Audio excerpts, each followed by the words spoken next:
In the 1990s, Disney had a huge problem. Tomorrowlands all around the world were outdated. The gleaming, idealized looks at the future were losing their shine. Imagineering was given the task of redefining tomorrow, to create a timeless view of the future.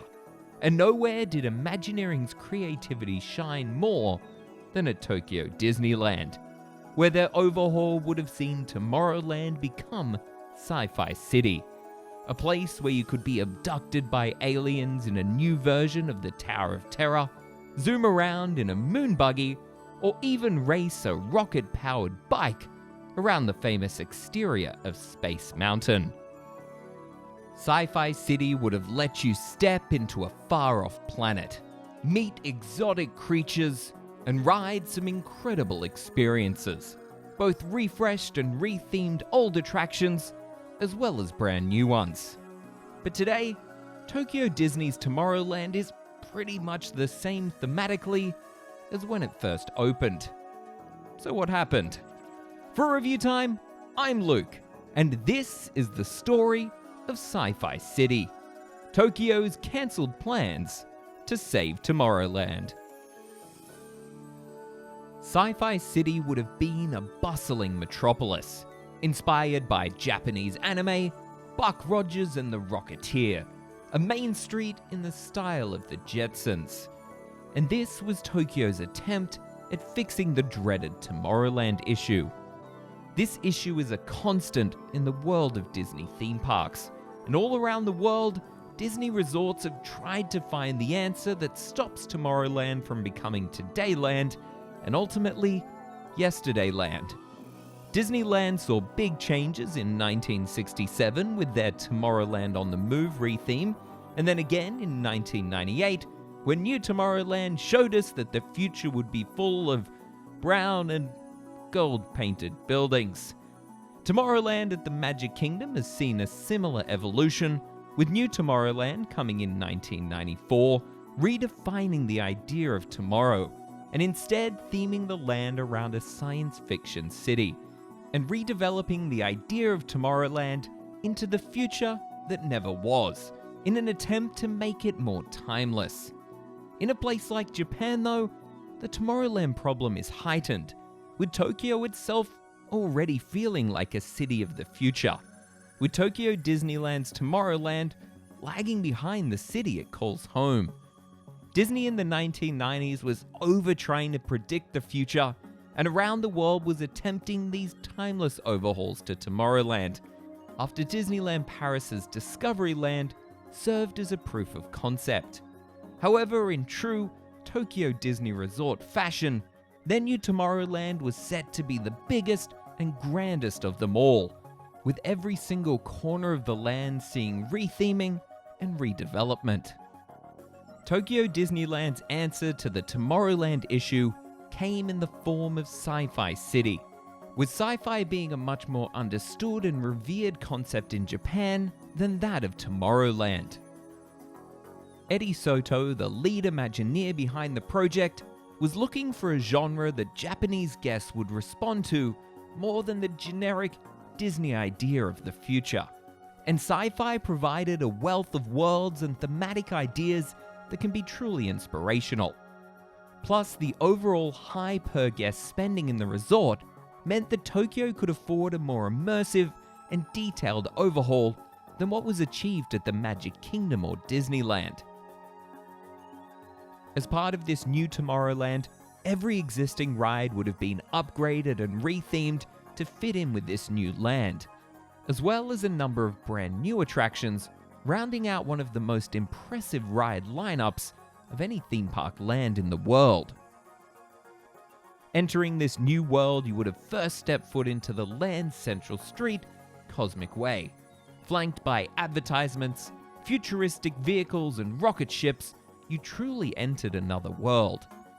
At the end of this street, you would have been welcomed into the newly rethemed Hyperspace Mountain, containing no connections to Star Tours.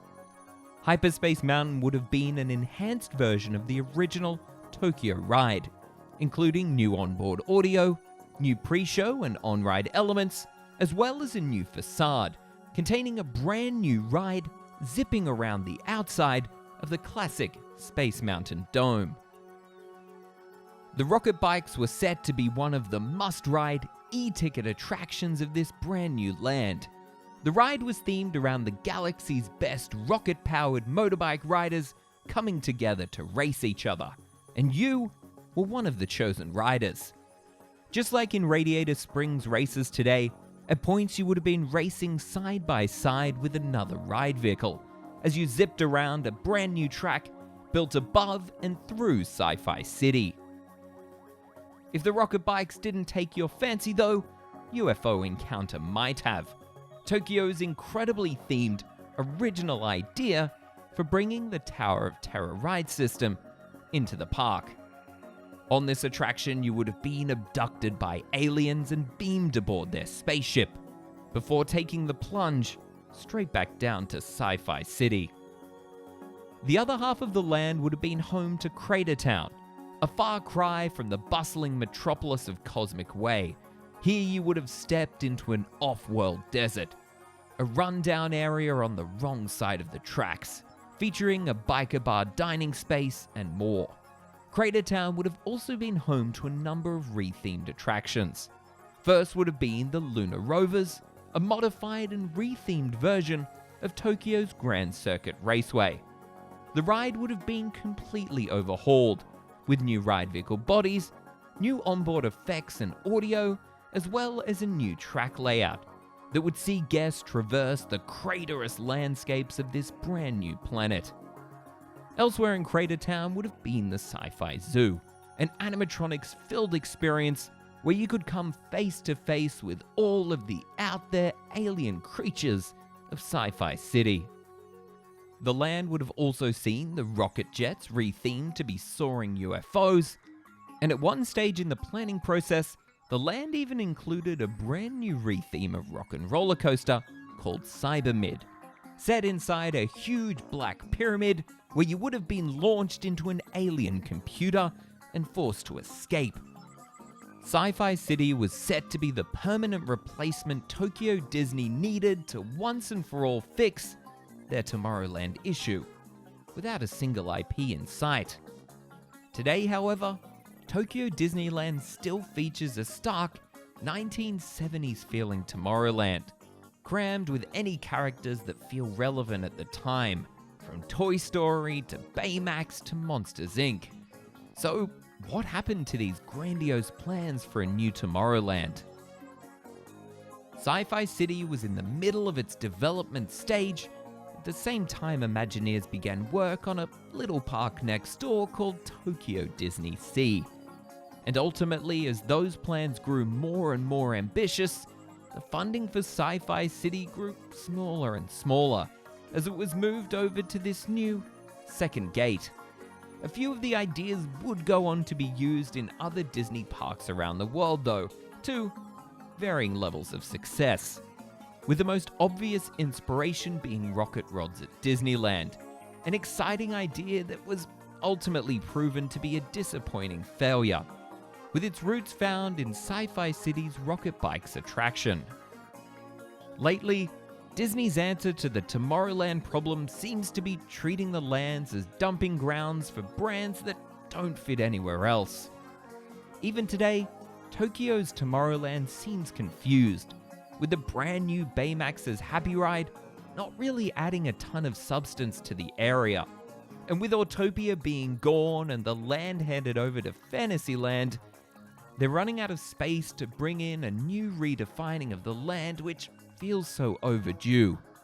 Sci-Fi City would have been the perfect Tokyo one-upmanship of the new Tomorrowlands that were being built around the world in the 1990s. But ultimately, instead, we got the world's most impressive, immersive theme park. And I think that's a pretty good trade-off.